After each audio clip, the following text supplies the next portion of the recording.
Olha só, o BTF H11 fez uma jogada bem ousada nesses últimos meses. Vendeu um pedaço de um ativo super conhecido para investir em crédito de alta qualidade.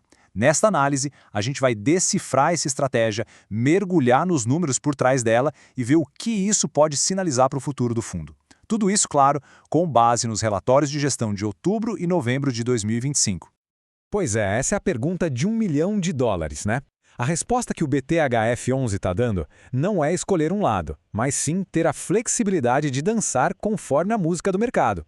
E é justamente essa capacidade de se adaptar que a gente vai investigar a fundo agora. A resposta está na própria identidade do fundo. Ele é um fundo hedge.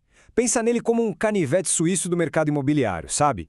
Quando os juros estão lá em cima, ele pode focar mais em ativos de papel, para pegar rendimentos melhores.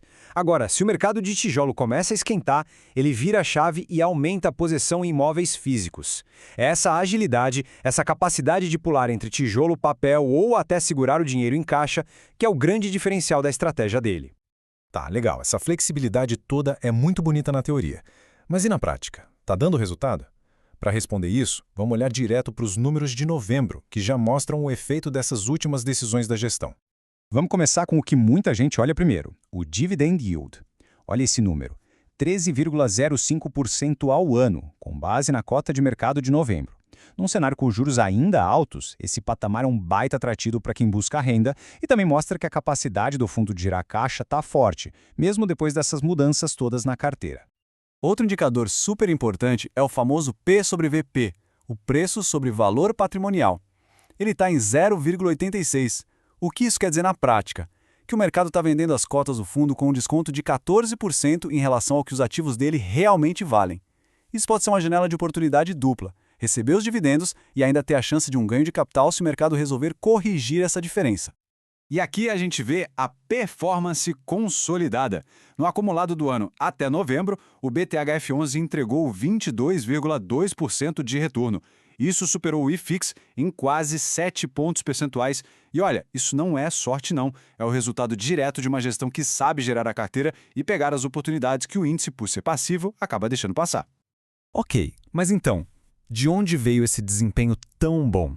Qual foi a grande jogada? A resposta está numa decisão estratégica importantíssima que eles tomaram em outubro: a venda de uma parte de um dos principais ativos da carteira. A jogada foi essa: vender 23% da participação que o fundo tinha no Easy Tower. E para quem não conhece, o Easy Tower não é um prédio qualquer. É um ativo AAA, topo de linha, numa das melhores localizações de São Paulo. Uma decisão dessas não é algo que se toma do dia para a noite. Sinaliza uma recalibragem tática e das grandes. Mas por que vender um ativo tão bom?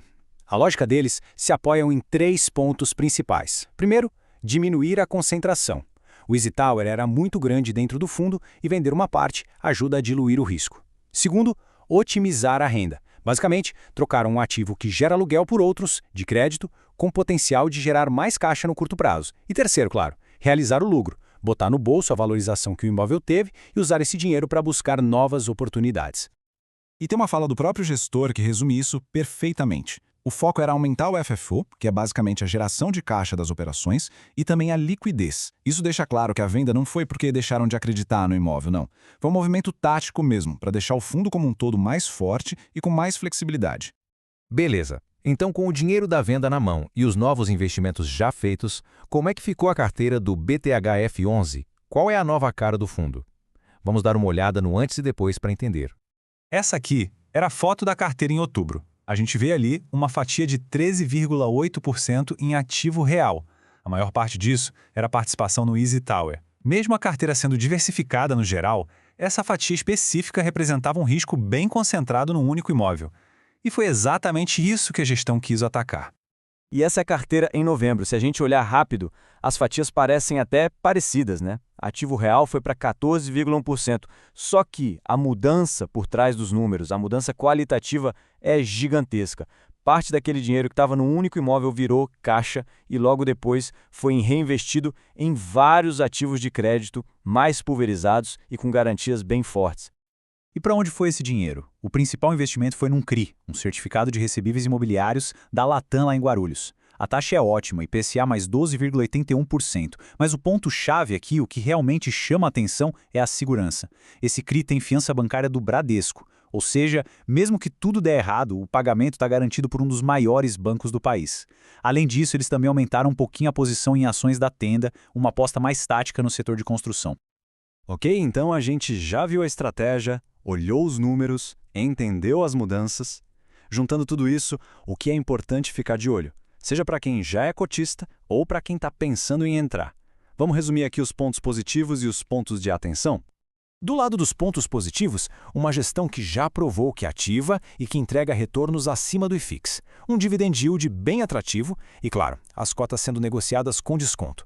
Agora, nos pontos de atenção, o desempenho futuro depende muito de a gestão continuar acertando a mão. A concentração em alguns ativos, mesmo tendo diminuído, ainda é algo para ficar de olho. E como qualquer fundo, ele não está imune aos riscos da economia. Por último, a gestão tem uma política de dividendos um pouco mais conservadora, buscando mais previsibilidade.